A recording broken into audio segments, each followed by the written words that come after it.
একটি মানুষ তাকে কোনো রকম আদালতের রায় ছাড়া এবং তাকে কোনো রকম সঠিক প্রমাণ ছাড়াই তাকে হাজার হাজার জনগণের সামনে বা বলা যেতে পারে হাজার হাজার জনগণের দ্বারা তাকে নির্মমভাবে রীতিমতো ন্যাকেড অবস্থায় তাকে টেনে হিঁচড়ে রাস্তাকে নিয়ে গিয়ে রোডের ধারে গাছের উপর ঝুলে তাকে গায়ে কেরোসিন তেল ঢেলে জ্বালিয়ে হত্যা করা হয়।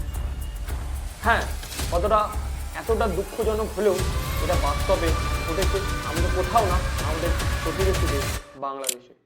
হ্যাঁ, শুনে আপনার গা শিউরে উঠছে। এবার তো আপনি দেখবেন, তখন আপনি কি করবেন?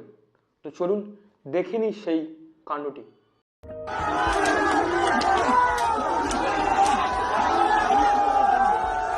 ভিডিওটা আপনাদের জন্য ডিস্টার্বিং হতে পারে, তো অনুরোধ করছি যে সমস্ত বাচ্চারা রয়েছেন বিলো দি 18 তারা ভিডিও থেকে দূর থাকবে, বলতে পারেন দূরে থাকবে। প্রশ্ন হচ্ছে একটাই, যে আমরা মানুষরা ধীরে ধীরে কি অমানবিক হয়ে যাচ্ছে?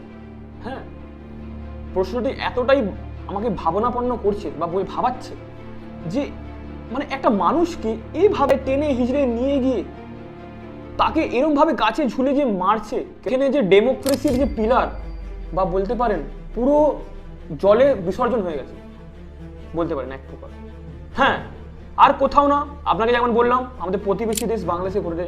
তো সম্পূর্ণ বিষয়টি এই ভিডিওতে আপনারা জানতে পারবেন সম্পূর্ণ বাংলায়, এবং বাংলাদেশে যে সাম্প্রতিককালে যে এইসব ঘটনাগুলি ঘটছে সম্পূর্ণ আপনাকে এই ভিডিওতে আপনাকে সম্পূর্ণ বিবরণ দেবো। তো চলুন, আমি অমিত, আপনারা দেখছেন অমিত বার্তা। তো চলুন শুরু করা যাক। এই মুহূর্তে ঘটে গেছে বাংলাদেশে একজন হিন্দু যুবক যার নাম হচ্ছে দীপু চন্দ্র দাস, পিটিয়ে এবং পুড়িয়ে উভয়ভাবেই তাকে খুন করা হয় বলতে পারেন হত্যা করা হয়। কার দ্বারা? না, জনগণের দ্বারা।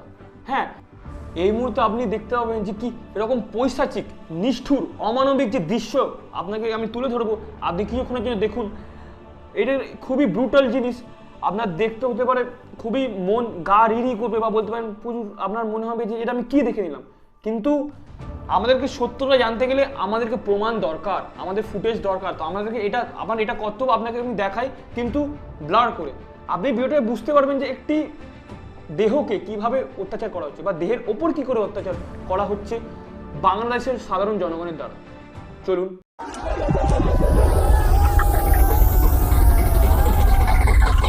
চলুন সম্পূর্ণ ব্যাপারটা জেনে নিই। 18ই ডিসেম্বর রাতের বেলা দীপুচন্দ্র দাসকে প্রথমে জনতার দ্বারা, সাধারণ জনগণের দ্বারা তাকে আগে পিটিয়ে মারা হলো।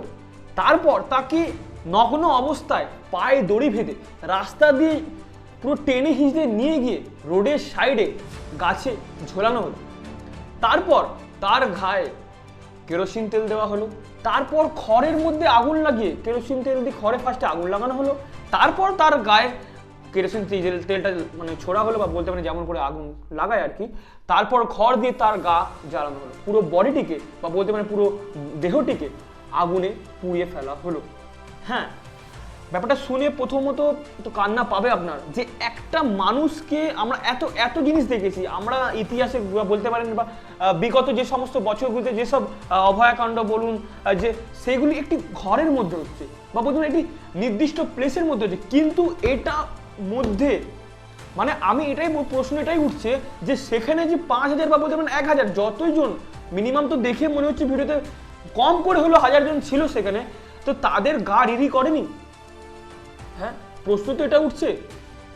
মানে বাংলাদেশের যে সাধারণ জনগণ এতটাই নিষ্ঠুর, তাহলে কি বাংলাদেশে কি যাওয়াটা আমাদের জন্য খুব হেপটিক হয়ে যাবে? আমাদের ভারতে যে বাংলাদেশে এত মাইগ্রেন্ট ঢুকছে, আমরা তাদেরকে বসবাস করার স্থান দিচ্ছি, তাদের থাকার জন্য তারা থাকছে, তাদের উপর যদি সেম অত্যাচার যদি আমাদের ভারতীয় হিন্দুরা করে, ঠিক আছে, তাহলে সেটা কি ভালো দেখায়? হ্যাঁ, প্রশ্ন তো এগুলো উঠছে। এবার আমি ধর্মর মধ্যে যে দ্বন্দ্ব সেটাও নিয়ে আপনাদের সামনে কথা বলবো, কিন্তু আগে জেনে নিই দীপু চন্দ্র দাসের ব্যাকগ্রাউন্ড সম্পর্কে। দীপু চন্দ্র দাস, যার বয়স ছিল মাত্র 25, হ্যাঁ, একটি যুবক, একটি পূর্ণ যুবক, বয়স 25, এবং সে একটি ফ্যাক্টরিতে সুপারভাইজার পোস্টে কাজ করত। হ্যাঁ, এবার ঘটনা হচ্ছে এটাই, তাকে একটি ভুয়ো ভাবে ফাঁসানো হয়। কিভাবে?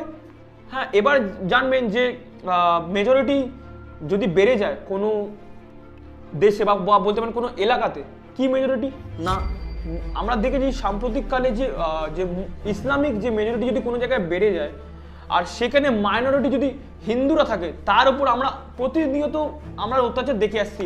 ফার্স্টে আমরা কাশ্মীরি পণ্ডিতের উপর দেখলাম, এবং বিভিন্ন জায়গায়, যেমন আমরা অত দূরে যাওয়ার কোনো দরকার নেই, এই কদিন আগেই বা কমাস আগেই ঘটলো যে মুর্শিদাবাদে যে ভাঙচুর হলো, যেখানে যে মেজরিটি যে ইসলামিক উগ্রপন্থীরা যেখানে বৃদ্ধি পেল, সেখানে মাইনরিটি হিন্দুরা কিভাবে অত্যাচারিত হলো এবং তাদের উপর কি অত্যাচার হলো সেটা আমরা সম্পূর্ণ দেখলাম নিউজ মিডিয়ার দ্বারা। হ্যাঁ, সেখানে কোনো নিউজ মিডিয়া যেতে ভয় পাচ্ছে, সেখানে যে সমস্ত নিউজ মিডিয়াগুলো গেছে তাদেরকে স্যালুট, এবং তারা আমাদের সামনে সেই সব সমস্ত ফুটেজগুলো তুলে দেখালেন। দীপুচন্দ্র দাসের যে জীবিকা, যেটা আপনাদের বললাম, এরপর উঠে আসে তিনি কোথায় থাকতেন বা তিনি কোথায় বসবাস করতেন।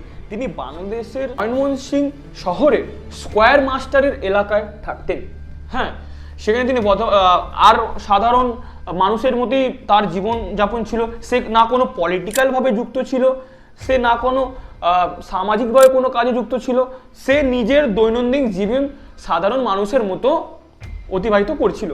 হ্যাঁ, কিন্তু এখানে তার প্রতি একটি ভুয়ো এলিগেশন বা বলতে পারেন ভুয়ো খবর রটানো হয় তার কর্মীর দ্বারা বা ওয়ার্কার্স যা ছিল তাদের, সে নাকি ইসলামিক যে প্রফেট মোহাম্মদ আছেন তার বিরুদ্ধে বা তার এগেনস্টে কিছু কটূক্তি করে বা কিছু খারাপ কটু কথা বলে, সেই জন্য তাকে এরমভাবে অত্যাচার করে তার ওপর কেরোসিন তেল ঢেলে তাকে পিটিয়ে মানে নগ্ন অবস্থায়, নেকেট অবস্থায় তাকে টেনে হিঁচড়ে নিয়ে গিয়ে তাকে জ্বালানো হয়, প্লাস পিটিয়ে খুন করা হয়। তাহলে বন্ধুরা এখানে কি প্রমাণ হলো? এখানে কি প্রমাণ হলো? মানে ইসলামিক যে ধর্ম বা বলতে ইসলাম ধর্ম, যে মুসলমানদের যে ধর্ম এতটাই উইক যে একটা সাধারণ ব্যক্তি যদি কিছু বলেও থাকে, যদিও বা সেটা প্রমাণিত হয়নি, একদমই নয়, এটা না পুলিশ এখনো পর্যন্ত 2 দিন অতিবাহিত হলো, এখনো তার উপর এফআইআর হয়নি, ফার্স্ট ইনফরমেশন রিপোর্ট এখনো আমরা পাইনি।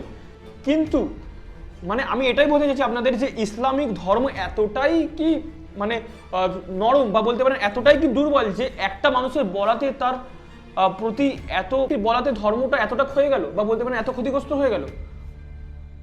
সে ছিল তার পরিবারের একমাত্র অন্নদাতা। হ্যাঁ, সে পরিবারের একমাত্র অন্নদাতা ছিল, সে যা ইনকাম রোজগার করতো সেটাই দিয়ে তার পরিবার চলতো। হ্যাঁ, এবং তার পরিবারের যে আর্তনাদ সেটা আপনারা দেখুন।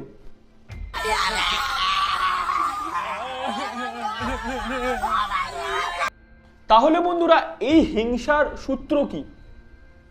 মানে শুধু শুধু কিছু তো ঘটনা ঘটে না, সবার পেছনে একটা স্ট্রং রিজন বা বলতে পারেন স্ট্রং বা শক্তিশালী একটি কারণ থেকে। তো চলুন এর যে মেন রিজনটা আপনাদের বলি। ঘটনাটি ঘটে 12ই ডিসেম্বর। হ্যাঁ, বাংলাদেশে একজন স্পিকার বা বলতে পারেন একটি শক্তিশালী ছাত্র স্পিকার বা ছাত্র পরিষদের একটি বক্তা, যার নাম হলো শারিফ ওসমান বিন হাদি। হ্যাঁ, তিনি ইনকলাব মঞ্চের কো ফাউন্ডার। সে একটি মসজিদ থেকে তার বক্তব্য বা বলতে পারেন স্পিচ রেখে বাড়ি ফেরার পথে রিস্কাতে তাকে দুখানা অজানা ব্যক্তি বাইক আরোহী তাকে হেডে বলতে পারেন বা মাথায় গুলিবিদ্ধ হয় বা দুষ্কৃতীর দ্বারা। তারপর সে কোমায় চলে যায়। কোমায় চলে যাবার পর রিসেন্ট 18 তারিখে তার জ্ঞান না ফেরায় শেষ মুহূর্তে সে পরলোক গমন করে। হ্যাঁ, ব্যাপারটা এরকমই ছিল। তাকে আমাদের বাংলাদেশ এবং ইন্ডিয়ার রিলেশন এতটাই এই মুহূর্তে খারাপ হয়ে পড়েছে যে তাকে আমাদের কলকাতায় না নিয়ে এসে বা ভেলোর বা বলতে পারেন চেন্নাইয়ের ভেলোর বা বলতে পারেন মুম্বাই যে সমস্ত বড় ফেসিলিটি হসপিটাল আছে সেখানে না এসে তাকে সিঙ্গাপুরের হসপিটালে নিয়ে যাওয়া হয়েছিল। তারপরেই শুরু হয় বিক্ষোভ, বিভিন্ন জায়গায় গাড়ি জ্বালানো হচ্ছে, মানে সরকার এর উপর কোনো স্টেপ নিচ্ছে না। শারিফ ওসমানকে যারা গুলি মেরেছিল তারা নাকি মুম্বাইতে আমাদের ভারতে লুকিয়ে আছে, এবং এটা দাবি করছে ওখানকার মোহাম্মদ ইউনুস, যে কিনা শান্তির জন্য নোবেল বিজয়ী। হ্যাঁ, তার দেশে এরকম হতে দেখা গেছে।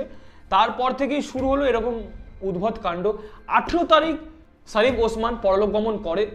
সেই দিনই ঘটে এই রাতের বেলায় এই দুর্দশা, এই নির্মম অত্যাচার দীপুচন্দ্র দাসের ওপর। এটা খুবই শকিং ব্যাপার আমাদের কাছে বা বলতে পারেন পুরো বিশ্বের কাছে। আমি না, আমার মতো অনেক কন্টেন্ট ক্রিয়েটার বা বলতে পারেন অনেকজন বিদেশে পর্যন্ত এই ভিডিওটির ওপর এটিকে কভার করা হচ্ছে। হ্যাঁ, মানে এটা ভেবে দেখুন, আমরা মার্ডার বা বলতেন শ্লীলতাহানি বা বলতেন ধর্ষণ কেস সমস্ত দেখেছি, সমস্ত মানে গ্যাং রেপ বলতে পারেন বা সব কিছু দেখেছি, কিন্তু যেটা আমরা দেখেছি একটা নির্দিষ্ট প্লেসের মধ্যে দেখেছি, কিন্তু এটা পুরো হাজার হাজার জনতার মধ্যে এটা হতে দেখা যাচ্ছে। পুরো ব্যাপারটা মধ্যযুগীয় ব্যাপার, বুঝলেন ব্যাপারটা? পুরো ব্যাপারটা মধ্যযুগীয় ব্যাপার আমাদের সামনে উঠে আসছে। ভিডিওটা এখানে আমি শেষ করছি এবং আশা করি এটাই করবো আপনাদের থেকে, আপনারা দয়া করে ভিডিওটা শেয়ার করুন। হতে পারে মনে হবে যে এটা আমি আমার লাভের জন্য বলছি। বিষয়টা এখন ওটা না, বিষয়টা এখন হচ্ছে সবাইকে জাগ্রত করা এবং এবং সবাইকে অবগত করা বিষয়টি খবরটিকে। আর কি বলবো, শেষে এটাই বলবো, একটি জীবন নিভে গেল, একটি প্রশ্ন থেকেই গেল যে সমাজ কতটা নিরাপদ। আমরা এর বিচার চাই, আমরা সত্যটা জানতে চাই। নমস্কার, আমি অমিত, আপনারা দেখছেন অমিত বার্তা। এখানে ভিডিও শেষ করলাম। জয় হিন্দ, জয় ভারত, বন্দে মাতরম।